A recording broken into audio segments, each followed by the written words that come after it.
UPI blank ఓడికే blank MBL blank IAM I am. అవునా? Right అమ్మా. సో యాజ్ యూజువల్గా పొజిషన్ వాల్యూస్ రాసుకుందాం. దేంతో స్టార్ట్ చేయాలనే దానికోసం మాత్రం నేను ఆప్షన్సే చూసుకుంటా. సో నేను ఫస్ట్ వన్తో ట్రై చేస్తానమ్మా. ఫస్ట్ వన్ ట్రై చేస్తే ఇక్కడ చూడడం ఏముంది 21. Okay, you. ఓ అంటే 15, ఇక్కడ ఎం అంటే 13, ఇక్కడ ఐ అంటే 9. ఓకే, ఇక్కడ వచ్చిన జాగ్రత్తగా అబ్జర్వ్ చేస్తే ఇక్కడేమో -2 ఉంది, ఇక్కడేమో -4 ఉంది. నాకు ఏం అర్థం అవ్వట్లా. నేనేమనుకుంటున్నా అంటే ఒకవేళ ఇక్కడ -2 ఇక్కడ -4 ఉంటే సరిపోతుందేమో అనుకున్నాను. నేను అనుకున్నాను మాత్రమే. ఒకవేళ ఇది వర్కౌట్ కాకపోతే ఇది -2 ఇది -4 అంటే ఇది 0, అది +2 కూడా అయ్యుండొచ్చు.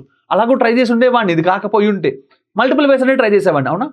రైట్. ఇప్పుడు చూడండి 21 - 2 అంటే ఇది 19 అయితే 19 - 4 అంటే ఇది 15. వర్కౌట్ అయ్యింది.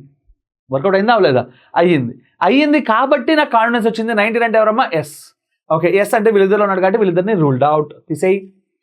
సో వీళ్ళు అయిపోయిన తర్వాత నెక్స్ట్ రెండో వాడిని మాడుకుందాం. ఎందుకంటే ఇప్పుడు వీళ్ళిద్దరిలో డిఫరెన్స్ అవుతున్నాడమ్మా, రెండో లెటర్ HEIలోనే డిఫరెన్స్ ఉంది కాబట్టి వాళ్ళ గురించి ఆలోచిద్దాం. ఓకేనా? రైట్. ఇక్కడ ఎవరున్నారమ్మా? పి. ఓకే, ఇక్కడ డి, ఇక్కడ బి, ఇక్కడ ఏ. Oh my God. ఏ అంటే 1, బి అంటే 2, డి అంటే 4. సో ఇక్కడ చూడమ్మా రెండు రకాలు కనబడుతున్నాయి, డబల్. సో ఇక్కడ 16 అనేది చాలా పెద్ద నెంబర్ కాబట్టి 1 2 అంటే ఇక్కడ +1 జరిగింది, ఇక్కడ +2 జరిగింది అంటే నెక్స్ట్ +3, ఆ నెక్స్ట్ వన్ +4 అనుకుంటే అదే కానీ అనుకోవాల్సింది ఫస్ట్. అనుకుంటే 4 + 3 అంటే 7, 7 + 4 అంటే వర్కౌట్ కాల. 16 వచ్చిందా? రాలేదంటే వర్కౌట్ అయిందా? కాలేదంటే ఊరుకుంటానా? తీసేస్తా, నాకు వద్దీడు, ఇంకో లాజిక్కి పోతా. ఓకేనా? రైటమ్మా. ఇప్పుడు మనకి ఆల్రెడీ రెండో లాజిక్ రెడీగా ఉందిగా. ఏంటమ్మా? డబల్.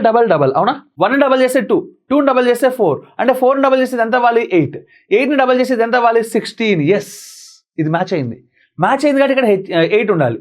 8 అంటే ఎవరు? హెచ్ ఉండాలి. హెచ్ అంటే ఎవరు? First option is the answer. So answer అమ్మా ఫస్ట్ ఆప్షన్. ఓకే అమ్మ, ఇక్కడ ఆ పొజిషన్ వాల్యూస్ ఎంత ఫాస్ట్గా రాసుకోగలరు, దాన్ని ఎంత ఫాస్ట్గా అనలైజ్ చేయగలరనే దాని మీద మీ స్పీడ్ ఉంటుందమ్మా. ఓకేనా? క్లాస్లో ఉన్నప్పుడు అందరికీ మొత్తం కంటెంట్ అర్థం అవడం కోసం మనం ఇదే టెంపోతో వెళ్ళాలి.